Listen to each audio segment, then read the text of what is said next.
انا مش هقول لكم ان انا طبعا من الاهليه، لان انتوا عارفين ابن الاهليه وابن المنصوره، ودايما ليك العامل كان في علاقات بسيطه بيننا وبين بعض من ايام انتخابات المدارس الثانويه الى انتخابات الجامعه، وانا زملاء ليا موجودين النهارده معانا في هذا الصوان. كنا شركاء دائما في مواقف ومشاريع سياسيه ارتبطت دايما في شجاعتها وحماسها لابناء الداخليه الكرام.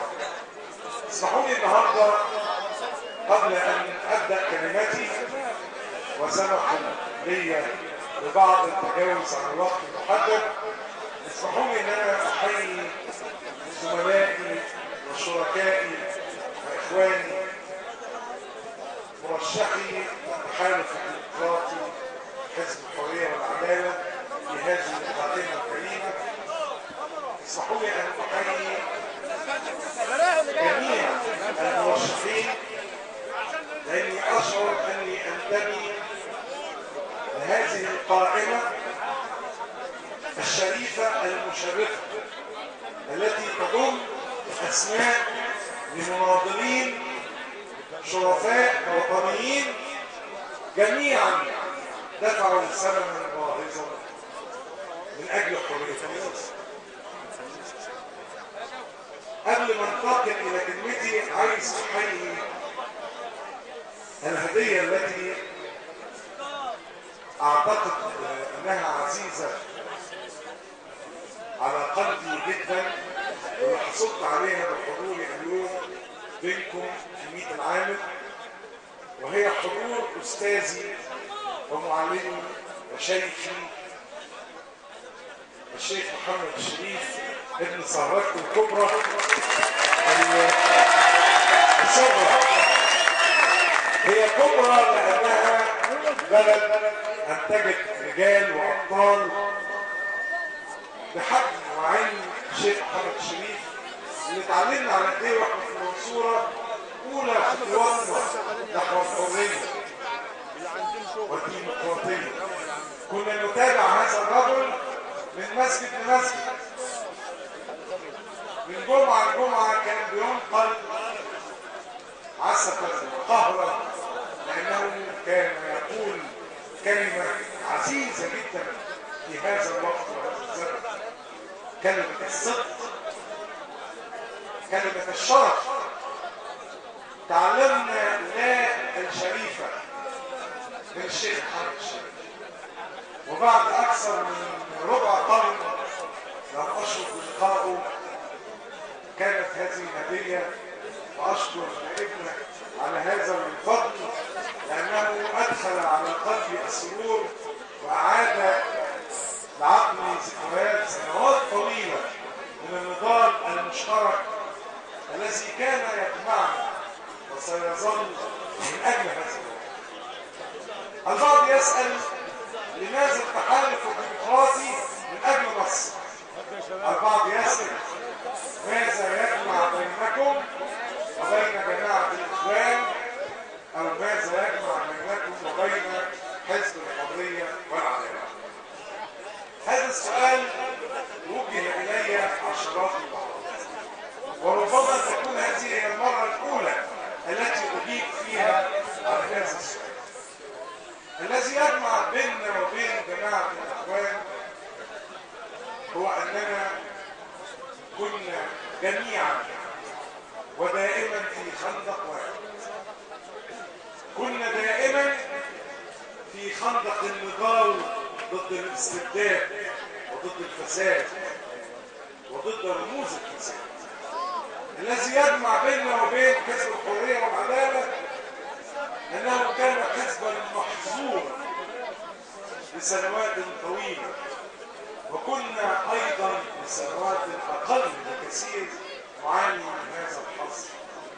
الذي يجمع بيننا وبين الحريه والعداله مشروع سياسي نتفق فيه بالحد الادنى حول اصلاحات واستحقاقات مطلوبه لانقاذ مصر في الماضي والمستقبل. الذي يجمع بيننا وبين الحرية والعدالة. أننا كنا في 2005 نخوض معركة انتخابات الرئاسة باسم حزب الغد الذي أصبح الآن غد الثورة. وكان رفاقنا وإخواننا من جماعة الإخوان يقفون خلفنا وفي أجوارنا ويساندونا، وكنا نخوض المعركة باسم حزب الغد ولم يشعروا بحرج في هذا.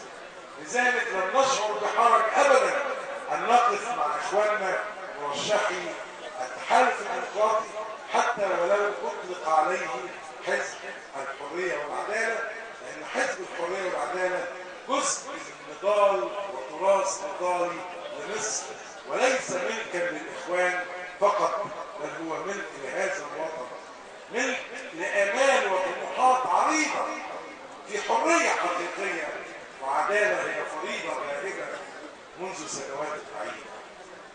يسأل البعض ماذا يجمعكم بالحرية والعدالة؟ يجمعنا بهم السجون التي دخلناها السنة، والنضال في مواجهة استبداد لم يكن أبدا قادرا على التسامح في حق جماعة الإخوان ولا في حق حزب الغد. لماذا آتي اليوم لأقول لكم لابد أن نتخذ هذه القائمة الشريفة، ليس هنا فقط ولكن في كل دائرة وفي كل موقع، لأنها قوائم طاهرة مطهرة من الفلول ومن بقايا النظام السابق. أتحدى من يثبت أن لدينا التحالف الديمقراطي من أجل مصر شخص واحد ينتمي للنظام السابق أو من فلول النظام السابق، وأتحدى أي تحالف أو تكتل أو جبهة أو كتلة أن يكشف لنا هوية عدد كبير من المرشحين، لأنهم بالفعل كانوا وما زالوا من بقايا ذلك النظام الفاسد الذي وقع.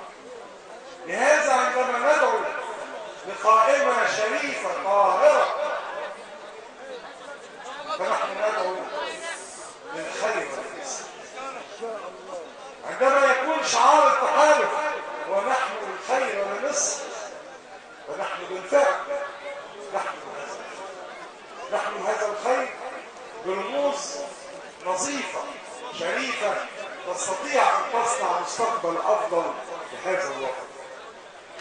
عندما أدعوكم للانتخاب، ولا يجوز أن أدعو للانتخاب المهندس محمد عوف، أنا في الله أكبر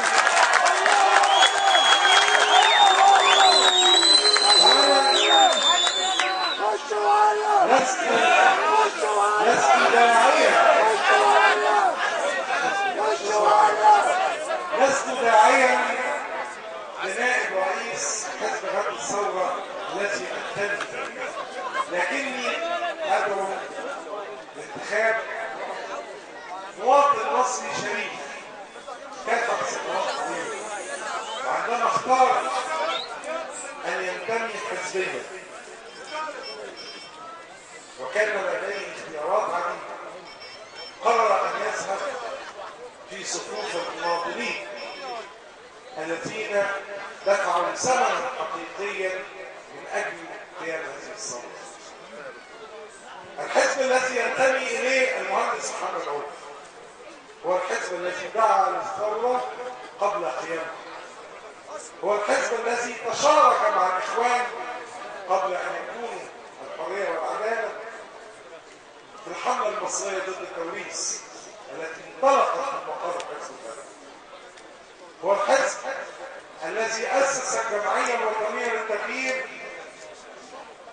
بالمشاركة من جماعة الإخوان المسلمين، هو الحزب الذي دعا بعد تزوير انتخابات 2005 و10 كله كان مزور، ما شفناش انتخابات نزيهة إلا لأول مرة في حياتنا منذ أيام قليلة. 5/12/2010 صورت في الانتخابات في مشهد أسوأ المشاهد اللي شفناها في التاريخ. وانتوا شفتوا تجربتكم على الحاج حسين سبع. والحقيقة يعني أنا كنت أسمع عنها قبل أن أسمع منه، وقبل أن أسمعه اليوم وأشعر إن النظام كان معذور أن يخشى من هذا الأسد. أقول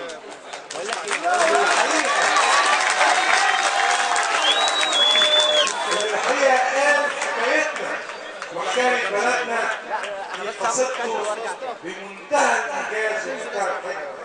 زي ما قال الدكتور هيكل تفاصيل وأرقام أرجو أن تقف أمامها وتعرفوا أنها حقائق. وليسمح لي الدكتور هيكل أن أكمل بعض ما قال. عندما نتحدث عن إصلاح اقتصادي حقيقي، وهذا في البرنامج المشترك بيننا وبين الحرية والعدالة في التحالف الذي يضم 10 أحزاب، لابد أن نعرف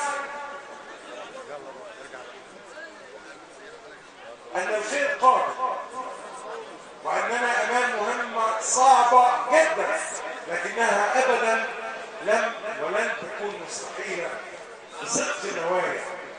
أما تيجي تبصوا يا إخوانا الموازنة العامة المصرية الأخيرة في عهد الفرعون المخلوع، هتجدوا ان احنا كان عندنا أسوأ موازنة في تاريخ مصر. كان عندنا موازنة كلها 310 مليار جنيه.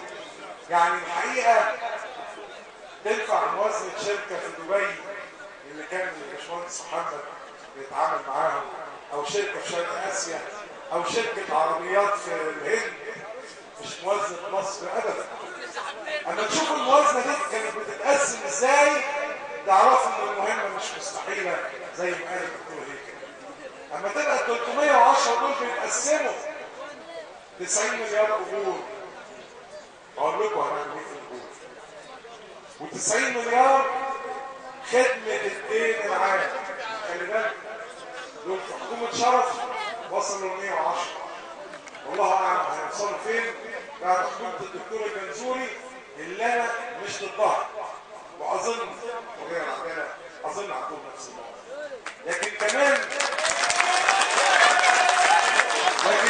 لما نشوف الاختيارات النهارده وما تسرب الي من انباء عن الاختيارات حتى الان، الحقيقه غير متوقعه، لانها بهذه الصوره لن تكون حكومه القبضه، حكومه تكنوقراط اترقى فيها بعض وكلاء الوزارات اصبحوا وزراء. وهذه الصوره الحقيقه مغايره لما كنا نتوقعه من حكومه تحمل لافته الانقاذ الوطني. ارجع اقول لكم الموازنه 90 اجور، 90 خدمه دين، ومنهم لله اللي جابوا علينا كل هذه الاموال من الديون وفوائد الديون. خلي بالكم 90 دي ما كانتش دين، دي الفايده بتاعت الدين، خدمه الدين. ال90 الثالثه هي كل ما ينفق علينا، تعليم وصناعه وزراعه وخدمات اجتماعيه وصحه وتموين ودعم، كل ده في 90 مليار. يبقى 90 و90 و90 يبقى كام؟ 72. يبقى باقي كام من 310؟ 40 مليار. عارفين 40 مليار دول كانوا بيروحوا فين؟ الرئاسة. مصاريف الرئاسة والمصاريف السياسية. يعني تقريبا نص اللي كان بيتصرف علينا كلنا كشعب مصري كان بيصرف على الرئاسة والمصاريف السياسية. أما نقول إن إحنا من أول خطوة سنعيد هذه الأموال للموازنة العامة. أما نقول من أول خطوة إن إحنا هنقدر نعمل موازنة تتجاوز مش 310، ستتجاوز بإذن الله 700 مليار من أول سنة. أما نقول إن هذا الفارق الضخم اللي يصل تقريبا 400 مليار سيدخل مرة ثانية لبيوتنا، لأن الموازنة 310 دي يا إخوانا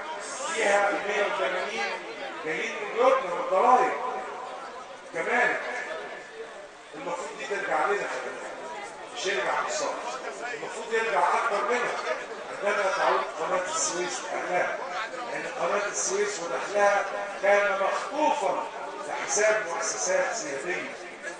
عندما نقول أن لدينا، وده بس الخلاف الوحيد بيني وبين الدكتور هيكل، وبيقول عندنا 20 بلد، عندنا 46 آلية لزيادة الإيرادات العامة في مصر.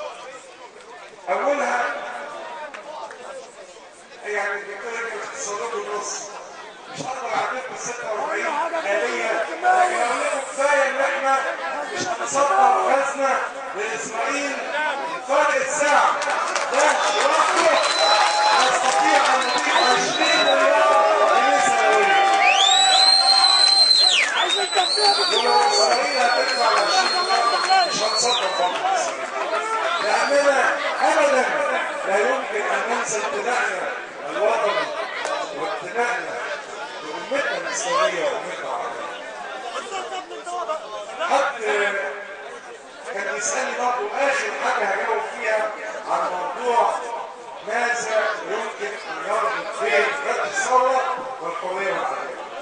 هقول لكم يربط بيننا واحد موجود هنا، الشيخ محمد الشيخ،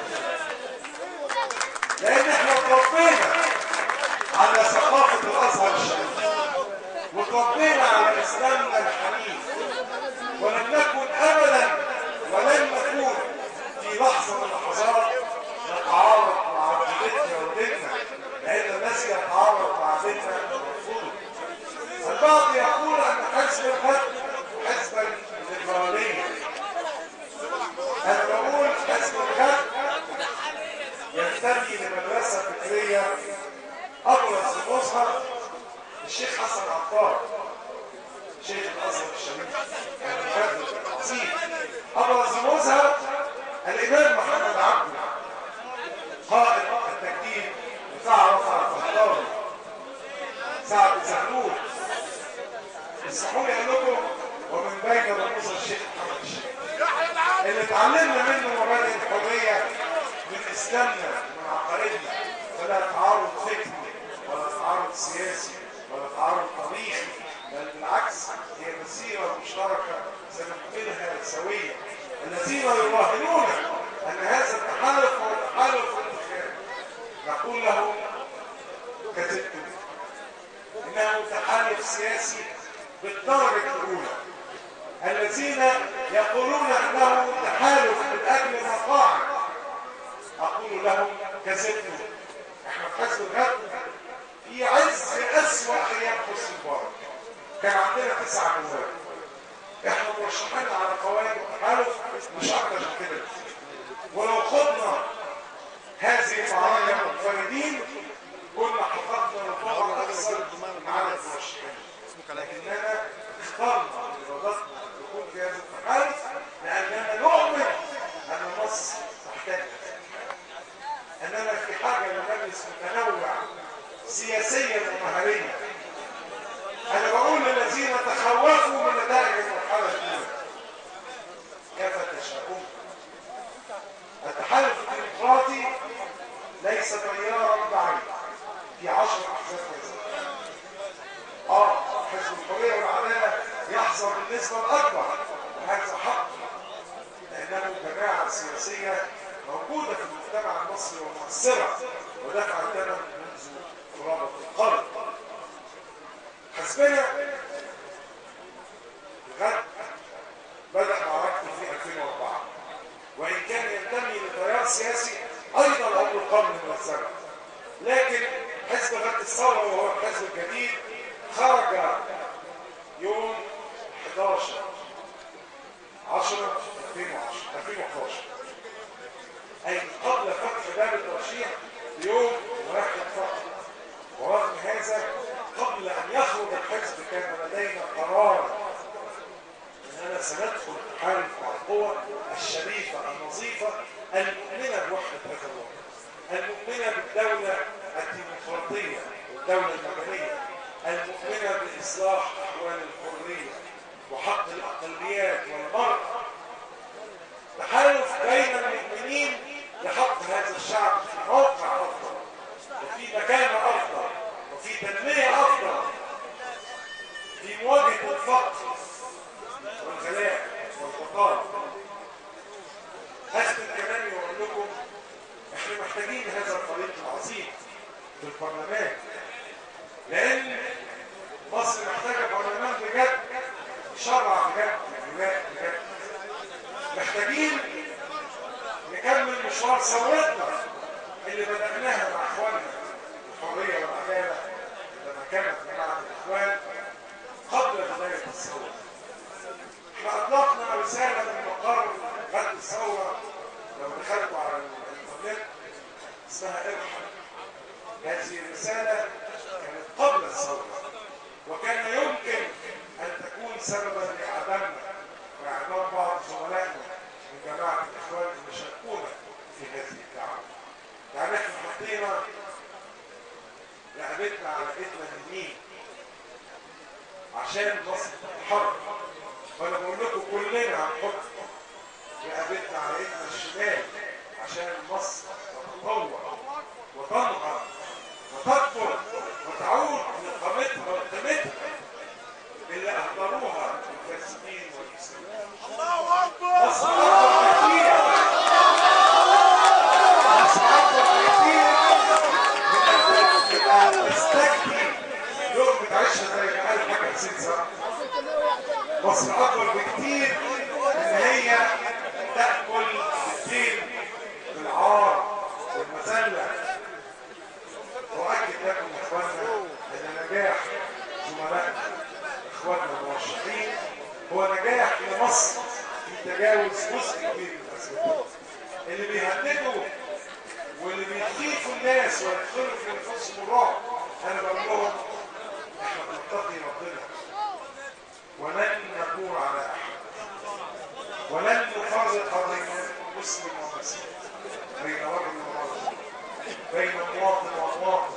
هذا التحالف من اجل حقوق المواطنه، من اجل المساواه